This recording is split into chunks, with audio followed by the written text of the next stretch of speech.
Bem, queridos irmãos, sejam todos bem-vindos a esta casa de oração, de luz, de caridade, este que é um pronto-socorro espiritual. Todos bem-vindos em nome de Deus. Vamos fazer uma prece sucinta e depois vamos começar o nosso entendimento. Convido a vocês a pensarem em Jesus. Crie a imagem do Cristo na mente de cada um, luminoso, com a sua luz intensíssima, Ele que é a luz do mundo. Jesus, querido amigo, mais uma vez aqui estamos para falar em Teu nome, na Tua doutrina de amor, no Teu Evangelho de luz. Tu conheces os nossos limites, as nossas imperfeições, mas também sabes da nossa boa vontade em ser útil à Tua causa. Portanto, te pedimos que nos inspire, que nos ampare e que também abra o entendimento de todos os ouvintes, a grande maioria desencarnados que aqui se encontram, para que possam entender em espírito e verdade aquilo que vamos comentar. Obrigado, Jesus. Fazei de nós um instrumento da Tua paz. Bom, eu tenho, como vocês sabem, o hábito de escrever. Eu prefiro assim do que colocar num pendrive e estar lendo ali, tá? Não sou contra quem faz isso, respeito, mas eu tenho o meu processo, que é de escrever e ler o que eu escrevo. E também adicionando trechos de livros, né? Coisas importantes para todos nós. Antes de nós entrarmos no tema propriamente dito, cristianismo, espiritismo, cristianismo, eu gostaria de falar um pouquinho de Moisés, o grande legislador do povo hebreu, porque ele é quem trouxe a primeira revelação, a justiça.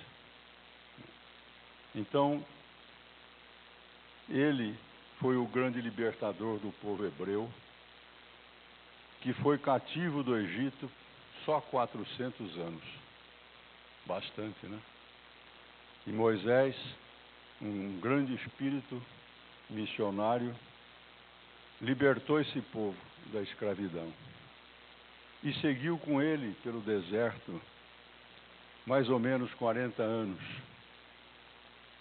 enfrentando as agruras do deserto, as lutas com tempestades, enfim, com o clima, e chegaram ao sopé do Monte Sinai. Ali Moisés deixou o povo acampado e subiu o monte e foi receber as tábuas dos 10 mandamentos, a lei de Deus. Moisés, ele viveu 1.500 anos antes de Jesus, antes do aparecimento de Jesus na Terra. E ele desencarnou mais ou menos com 120 anos, segundo os historiadores. Não entrou na Terra Prometida, mas vislumbrou a Terra Prometida.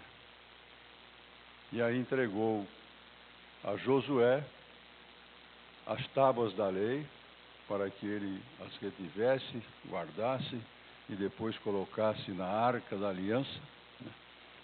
E também entregou os seus 5 livros, o chamado Pentateuco. São 5. Gênesis, Êxodo, Levítico, Números e Deuteronômio. Um fato importante é que Moisés, no Deuteronômio, capítulo 18, versículos 18 e 19, diz o que ouviu pela intuição direto do Pai Celestial, que nós sabemos que deve ter sido Jesus, ou algum espírito superior que assim falou no seu cérebro. Diz ele a vós: eu suscitarei do meio de teus irmãos um profeta semelhante a ti, e porei na sua boca as minhas palavras, e ele lhes dirá tudo o que eu mandar. E todo aquele que não quiser ouvir as palavras que ele disser, dele eu me vingarei. Aqui eu abro um parênteses para dizer, Moisés disse isso, como nós dissemos, ele é da justiça. Tinha que falar duro com aquele povo. 1500 anos antes de Jesus, imagine. Então, Deus não se vinga de ninguém, hoje nós sabemos. Cada um, transgressor da lei, é que vai pagar pela transgressão que fez a lei. É o efeito da causa. E quem é esse personagem que anuncia a Moisés que iria enviar à terra? Sem dúvida, ele se referia a seu filho querido, Jesus, o Cristo de Deus, cuja vinda se confirmou 1500 anos antes. Eu talvez tenha pulado um pedaço, porque nós vimos aqui que a voz disse a ele que suscitaria do meio dos irmãos esse profeta, e é Jesus. Ok? Muito bem, então vamos ao tema propriamente dito: cristianismo e espiritismo. E eu começo citando Chico Xavier. Ele fez essas lembranças a todos nós e também constitui uma séria e carinhosa advertência dessa alma missionária. Diz o nosso querido irmão Francisco Cândido Xavier, abre aspas: o espiritismo com Jesus é tudo, sem Jesus é nada. Prestem atenção nisso. Espiritismo com Jesus é tudo, sem Jesus é nada. Claro, irmãos, digo eu, pois sem Jesus ou sem cristianismo não teríamos o espiritismo. Vejam que coisa interessante. O que disse Jesus quando esteve pessoalmente entre nós, em diálogo com o seu colégio apostólico?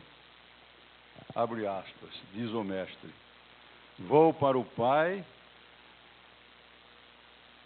se me amais, guardai os meus mandamentos, então pedirei ao Pai, e ele vos dará um outro Consolador, para que permaneça convosco eternamente, o Espírito da Verdade.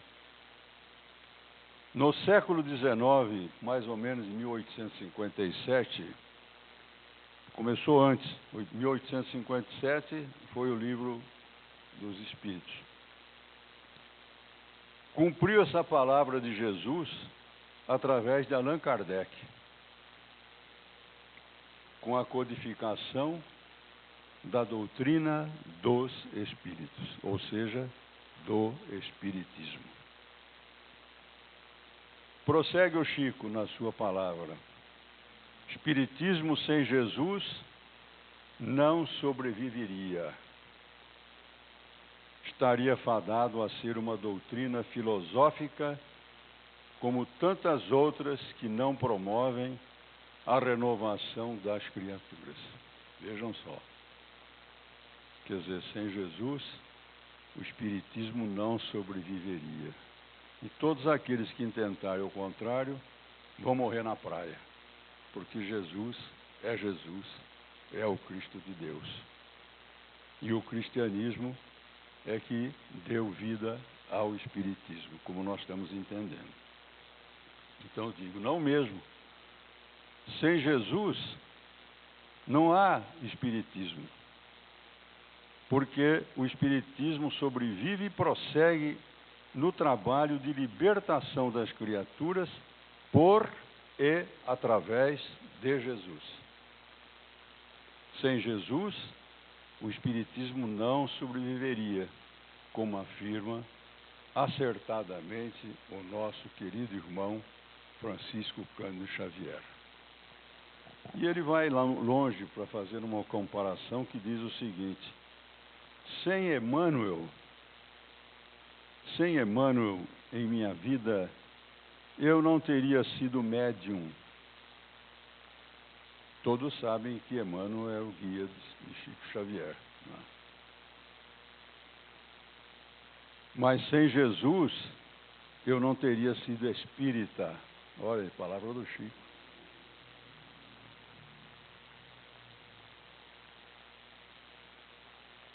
O que me fez ficar no Espiritismo foi o Evangelho. Todos que teimarem ficar no Espiritismo sem conhecer o Evangelho, sem estudar o Evangelho, sem compreender o Evangelho, é uma, digamos assim, um nadador fora da praia, vamos dizer, né? Portanto, irmãos, principalmente os principiantes desta doutrina, em primeiro lugar, têm que levar a sério o estudo do Evangelho.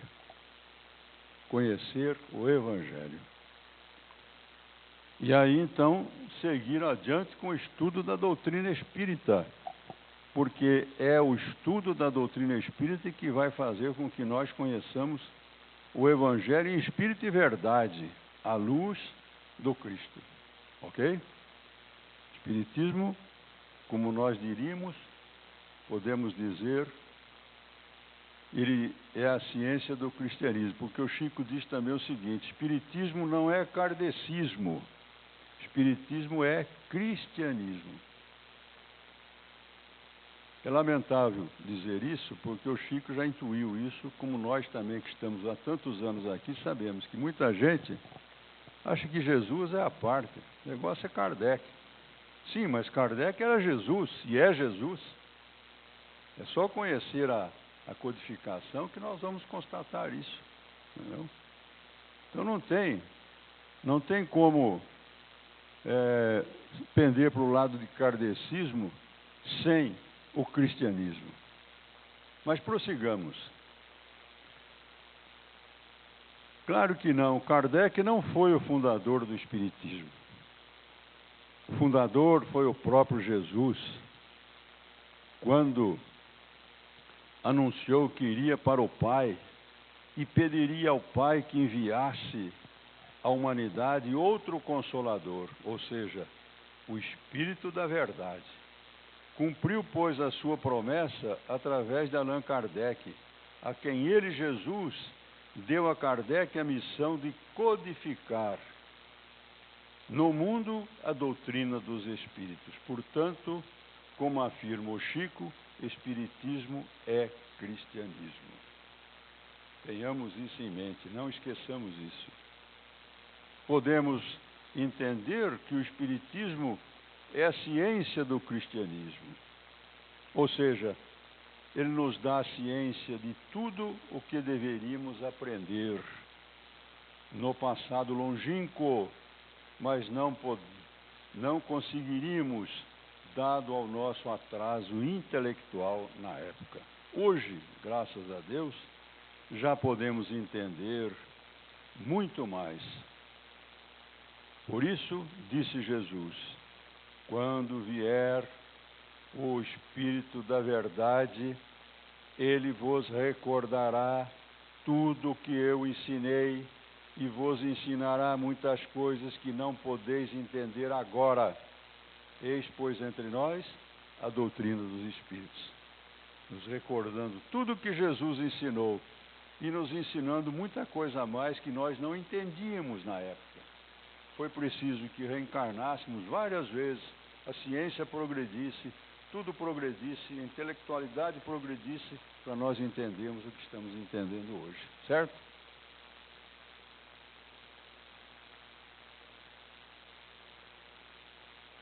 E ele prossegue ainda o Chico, hein? Olha aqui. Existem grupos espíritas que não crescem, incham. Isso é sério. Repetindo, Existem grupos espíritas que não crescem, incham. E ele vai mais: enquanto não aceitarem Jesus na condição de mestre e senhor, os homens não mudarão. E infelizmente, sem o concurso da dor, não vejo alternativa para a humanidade neste sentido. Sem desejar ser pessimista, é o que penso, diz ele. Embora de minha parte, devo continuar trabalhando para evitar o pior. Por que Chico fez essa afirmativa, pergunto nós? Porque embora todo o grupo deve sim crescer na qualidade e também na quantidade. Quantidade com qualidade, pois crescer somente em quantidade, em números, portanto, sem qualidade, é como define o Chico Xavier, é inchaço. E todo inchaço, nós sabemos que passa com um bom unguento, ele murcha, né? Uma boa penicilina, um bom antibiótico, ele seca. E assim também, o grupo que não leva a sério essa questão, acaba se indispondo com o grupo e acaba se separando. Eu que estou aqui mais ou menos há 60 anos, eu e minha esposa, nós vimos muita gente chegar aqui, ficar aqui 1 semana, 2 semanas, 3 semanas, não resolveu o probleminha dele, ele cai fora. Por quê? Porque ele só veio buscar aqui a cura do mal dele. Sem aprender, sem descobrir que o mal dele era resultado das transgressões dele da lei em encarnações passadas.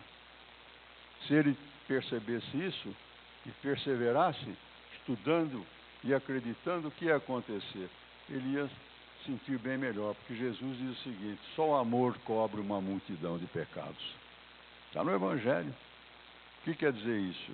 Se você ama porque você ama, você trabalha, você busca fazer o bem, sem olhar a quem. E isso é um trabalho de amor. E quem faz isso, embora esteja sofrendo da dor na coluna como eu estou, hoje eu estou bem melhor, graças a Deus, né? Mas estava passando mal. Então, porque eu sei disso. Deus não vai me curar, porque eu sou pecador. Eu fiz isso no passado e agora tenho que aguentar a solução. A dor e esperar a solução. Mas ela virá. Toda vez que eu preciso, ela vem. Aí tem uma moça que sofre também assim da coluna. Não é isso, Márcia? Dói. Mas nós sabemos por que dói. Mas quando nós precisamos falar, vir aqui fazer alguma coisa, ela passa. É o amor de Jesus cobrindo uma multidão de pecados, aliviando, portanto, a nossa dor. Certinho?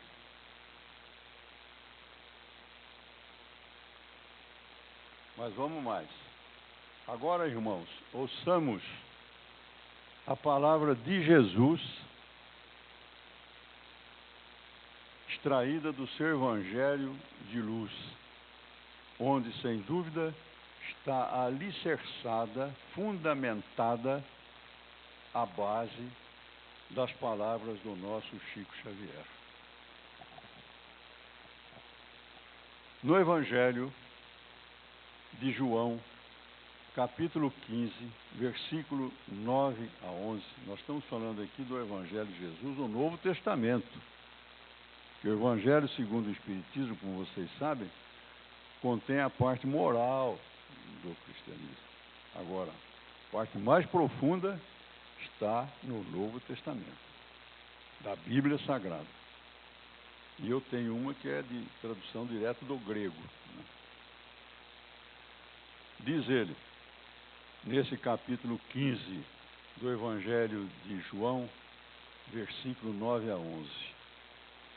Como o Pai me amou, assim vos tenho amado. Permanecei no meu amor. Se guardardes os meus mandamentos, permanecereis no meu amor. Assim como também permaneço no amor de meu Pai, guardando-lhe os mandamentos. Disse-vos isto para que a minha alegria esteja em vós e seja perfeita a vossa alegria. Este é o meu mandamento: amai-vos uns aos outros, assim como eu vos tenho amado. Ninguém tem maior amor do que este, o de dar a sua vida por seus amigos. E eu acrescento até pelos inimigos, porque ele deu a vida para os amigos e também deu para os inimigos, tornando-se amigo, demonstrando que ele era amigo deles também, embora eles fossem inimigos dele, certo? Aí eu digo, claro que Jesus sempre nos amou, nos ama e sempre nos amará, pois ele acompanha os nossos passos desde os primórdios de nossa criação. Ele nunca nos abandonará, mas aqui ele deixa claro que está se referindo à atenção que sempre nos dará e que sempre num crescendo no sentido de fazer chegar a inspiração para o aperfeiçoamento de todos nós, ou de todos aqueles que permanecerem fiéis aos seus ensinamentos. É diferente. Guardando os seus mandamentos, assim como ele, Jesus, guarda os mandamentos do Pai. E ele diz, digo-vos isto, para que a minha alegria esteja com vós e seja perfeita a vossa alegria. Já disse isso atrás. No capítulo 14, anterior a esse, no versículo 12 a 21, isso aqui eu digo todos esses capítulos e versículos, quem quiser conferir é só abrir o Novo Testamento e vai lá e verifica. Diz Jesus, em verdade vos digo, quem crê em mim fará as obras que eu faço, e fará obras maiores que estas, porque eu vou para o Pai. Tudo quanto pedirdes em meu nome, eu o farei, para que o Pai seja glorificado no Filho. Se me pedirdes em meu nome, eu o farei. Se me amais, guardai os meus mandamentos, porque então rogarei ao Pai, e ele vos dará outro Consolador, para que permaneça convosco eternamente, o Espírito da verdade, que o mundo não pode receber, porque não o vê, nem o conhece.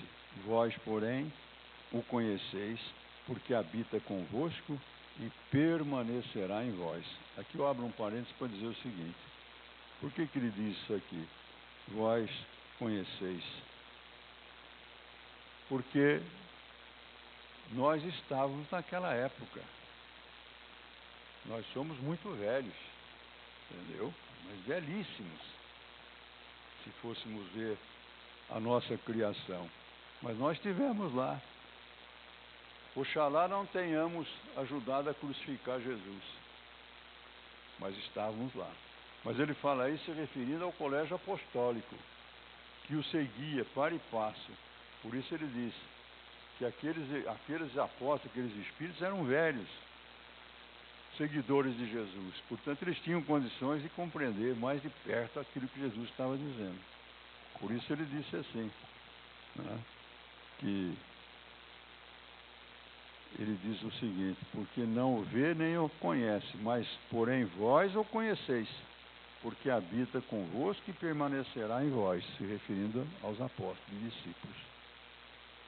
Nos versículos 23 e 24 do mesmo capítulo 14, diz Jesus, quem me ama, guardará a minha palavra. Meu Pai o amará, e viremos a ele e faremos nele habitação. Quem não me ama, não guarda a minha palavra. E a palavra que acabais de ouvir, não é minha, mas sim do Pai que me enviou. Irmãos queridos, digo eu, para crer realmente em Jesus, o Cristo de Deus, é preciso ter certeza da sua existência. Ou seja, saber que ele não foi uma figura mitológica. Ou seja, saber que ele não foi uma figura mitológica, estou repetindo, pela fértil mente de certos escritores fantasiosos e imaginativos. Porque tem gente que acha que Jesus foi uma ficção, não existiu. Podem procurar na internet, vocês vão achar esses loucos dizendo que Jesus não existiu, Moisés não existiu, os profetas não existiram. Infelizmente tem tudo isso. Mas existiu sim, existe. E continua existindo. Mas ter a certeza pelo estudo e reflexão, o que sem dúvida nos dará o mérito da intuição de que Jesus realmente existiu e continua existindo nas elevadas esferas espirituais. Assim é que chegaremos a dizer com Emmanuel: eu creio porque eu sei. Quem sabe, descobre uma verdade, aí ele passa a crer naquela verdade, sem dúvida nenhuma, porque ele descobriu, ele aprendeu. E Emmanuel diz aí, eu creio porque eu sei. Quando nós estudarmos realmente, aprofundarmos o conhecimento da dinâmica, a mecânica dinâmica das leis de Deus, conhecer profundamente o espírito da letra do Evangelho, nós passaremos a conhecer realmente a realidade dessas existências dos espíritos superiores de Jesus. Aí nós dizemos como Emmanuel, eu creio porque eu sei. Por exemplo, vocês experimentaram de perguntar a si mesmo, por que eu creio em Deus? O que é Deus? Como é que nós vamos acreditar numa coisa que a gente não vê? Acontece tanta coisa errada, Deus é tão bom e deixa acontecer tanta coisa errada, por quê? O que acontece? São coisas que a gente tem que estar perguntando. Mas Deus existe. Deus existe e permanece latente em cada um de nós. E nós somos filhos dele, portanto herdeiros dele. Nós temos o DNA de Deus. E temos todas as qualidades que Deus tem latente em nós, que nós temos que descobrir através da nossa evolução, através do nosso estudo, através das nossas pesquisas, através da nossa vivência, através do nosso pensamento construtivo. Tudo isso nós temos que fazer para fazer jus a esse amor, que é o amor divino e que nos ama indistintamente.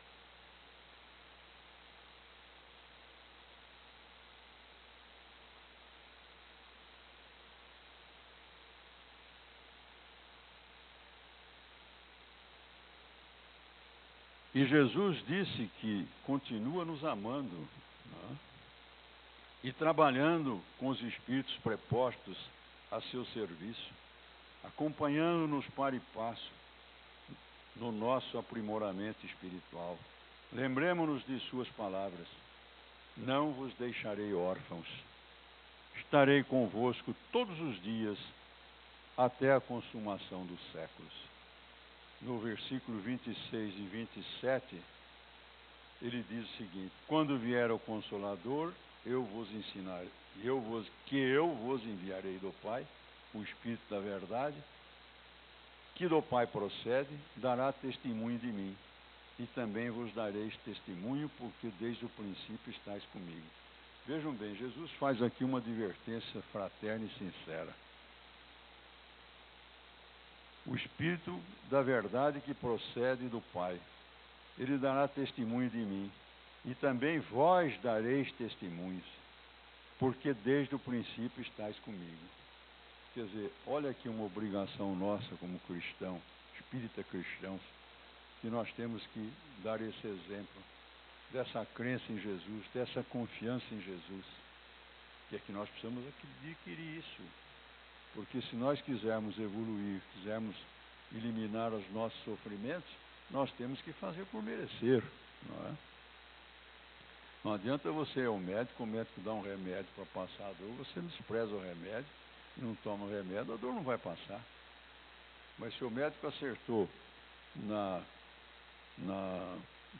consulta dele, ele vai te dar um remedinho e você vai sentir melhora da dor, como não? A medicina está aí também por Deus, a serviço de Deus. Aqui eu digo o seguinte: Jesus, ele nunca se constituiu Deus. Podem notar, no Evangelho eles falam, meu Pai, eu falo o que eu ouvi do meu Pai me mandou fazer isso, meu Pai me mandou fazer aquilo. Sempre assim, né? Tudo que o Pai tem é meu, por isso é que vos disse, tomará do que é meu e vou-lo anunciará. Ele é um com Deus, ele é o Cristo de Deus, né? O fundador do planeta Terra, o governante do planeta Terra. Tudo que está acontecendo no planeta Terra não está Jesus ignorando, não. Ele está sabendo tudo que está acontecendo e sabe também o que vai acontecer lá adiante. É só ler o Apocalipse, que também está na Bíblia, que é de Jesus através de João, que foi o psicógrafo.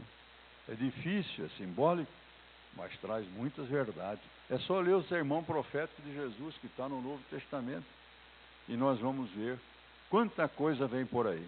Estava conversando com o irmão agora na porta, que ele chegou, um velho amigo nosso. Não é, Rubem? Não foi isso que nós estávamos dizendo? O Brasil vai ser uma beleza, vai demorar um pouco para sair essa gamorra, esse cascão que está aí, de podridão, vai demorar um pouco, mas depende muito de nós também. Porque o Brasil não muda se nós não mudarmos, se o povo não mudar, certo? O povo tem um governo que merece, é um velho ditado. Então o povo precisa merecer coisa melhor, trabalhar para isso, e aí vai conseguir. Ok? Eu não sou candidato a nada, não, viu?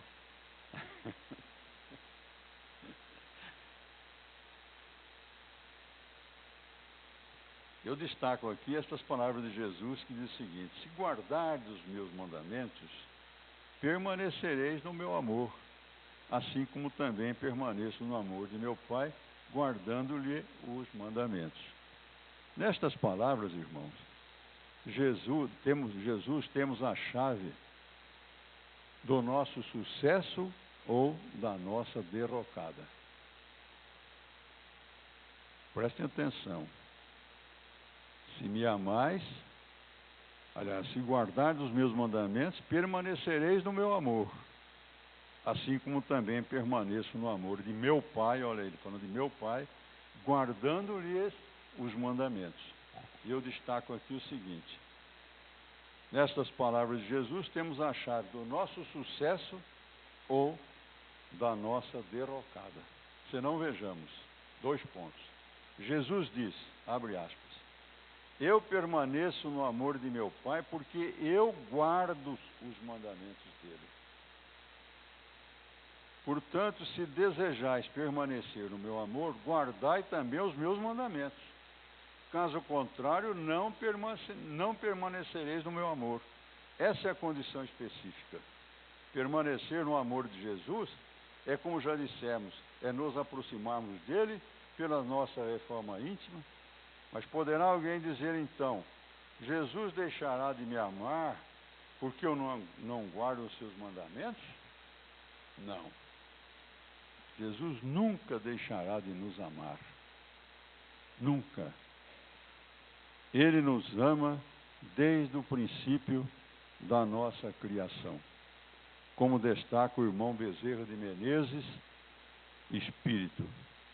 Se nós teimarmos em ignorar e não seguirmos os conselhos, estes conselhos, nós é que nos afastamos do seu amor. Não é ele que deixa de nos amar, nós é que nos afastamos. E deixando de ouvir via intuição seu chamamento amoroso. Lembremos aqui da parábola do filho pródigo, que eu vou resumir rapidamente para vocês aqui. É o seguinte, diz Jesus, um pai tinha 2 filhos. Disse ao mais novo deles, pai, dá-me a porção dos meus bens, que me toca, ao que ele repartiu os bens. Alguns dias depois, o filho mais moço juntou tudo que tinha e partiu para uma terra longínqua. E aí esbanjou a sua fortuna numa vida dissoluta. Depois de ter dissipado a sua fortuna numa vida dissoluta, ele veio sobre aquela terra uma fome tremenda. E ele começou a ter necessidade. Começou a trabalhar para um cidadão daquela terra que o pôs a tratar dos porcos. Ansiava ele por encher o estômago com as vagens que os porcos comiam, mas ninguém lhes dava. Entrou em si e disse: quantos trabalhadores em casa de meu pai têm pão em abundância e eu aqui morro de fome. Levantar-me-ei e irei ter com meu pai, e lhe direi, porque pequei contra o céu e contra ti, meu pai, e também lhe direi que não sou digno de ser chamado seu filho. E tomou a direção da casa do pai. O pai avistou ao longe e, movido de compaixão, correu-lhe ao encontro, abraçando e beijando o filho amado. E o filho, arrependido, disse-lhe: pai, pequei contra o céu e diante de ti, já não sou digno de ser chamado teu filho. O pai, porém, ordenou aos servos que lhe trouxessem a melhor roupa, calçados novos, e lhe colocassem um anel no dedo, que trouxessem também a carne de um novilho gordo para comer e celebrar num festim, porque este filho, disse ele, estava morto e ressuscitou, estava perdido e foi encontrado. Nós somos, meus irmãos, por incrível que pareça, somos todos nós filhos igual a esse. Deixamos a casa do Pai, encarnações passadas. Levamos vidas dissolutas, porque o mal não está em Deus. Nós buscamos o mal. E arrependidos, voltamos para a casa do Pai, para essa doutrina de amor que temos tido hoje em nosso meio. Graças a Deus. E Deus, nosso Pai, que nos ama, está alegre e feliz pelo nosso retorno à casa do Pai. Isso é muito interessante, essa parábola do filho pródigo. Outra indicação importantíssima que nos dá Divino Mestre: quem me ama guardará a minha palavra, meu Pai o amará e viremos nele e faremos a habitação. Guardar aqui, irmãos, é no sentido de observar, de cumprir. Ora, Jesus sabe, conhece as nossas imperfeições. Todos nós, pecadores que ainda somos, precisamos ainda de mais tempo para conquistarmos esse sublime patamar de merecermos a morada em nosso íntimo do amor, que é a presença de Jesus e de Deus, nosso Pai. Mas trabalhando, esforçando-nos, haveremos de merecer esta graça. Antes de encerrar, eu queria citar aqui um fato interessante. Perguntam ao Emmanuel no livro O Consolador: mas Moisés teria transmitido ao mundo a lei definitiva? Lembra que nós falamos em Moisés no princípio, né? Até agora, a humanidade, diz o Emmanuel, até agora a humanidade da era cristã, a grande revelação em 3 aspectos essenciais. Moisés trouxe a missão da justiça. O Evangelho, a revelação insuperável do amor. E o Espiritismo, em sua feição de cristianismo redivivo, traz, por sua vez, a sublime tarefa da verdade. No centro das 3 revelações, de Moisés, do Evangelho e do Espiritismo, está Jesus, o Cristo de Deus, como o fundamento de toda a luz e de toda a sabedoria. Então agora eu encerro, porque o tempo urge, né? Eu vou declamar para vocês aqui uma poesia de Bastos Tigre, e eu fiz várias cópias. Eu não sei qual é o número de pessoas que tem aqui, mas eu acho que vai dar. Estão todos com a Conceição, eu fiz para distribuir para cada um. Quem tiver com o casal aí, pega um só, né? Depois tira xerox. Vamos lá então. O poema chama-se Vitória da Vida. Bastos Tigre é o poeta. Diz ele: pobre de ti se pensa ser vencido, tua derrota é caso decidido. Queres vencer, mas como em ti não crês, tua descrença esmaga-te de vez. Se imaginas perder, perdido estás. Quem não confia em si, marcha para trás. A força que te impele para a frente é a decisão firmada em sua mente. Muita empresa esborou-se em fracasso, ainda mesmo antes do primeiro passo. Muito covarde tem capitulado antes de haver a luta começado. Pensa em grande e teus feitos crescerão. Pensa em pequeno e irás depressa ao chão. O querer é o poder arquipotente, é a decisão firmada em sua mente. Fraco é aquele que fraco se imagina. Olha ao alto o que ao alto se destina. A confiança em si mesmo é a trajetória que leva aos altos cimos da vitória. Nem sempre o que mais corre a meta alcança, nem mais longe o mais forte o disco lança, mas o que certo em si vai firme em frente com a decisão firmada em sua mente. Muito obrigado, espero que tenha sido produtivo. A Conceição está lá com as cópias e cada um vai ler e meditar sobre isso. Obrigado, meus queridos. Que Jesus abençoe todos nós, tá? Nos dê muita paz, muita coragem e muita decisão para vencermos nessa luta.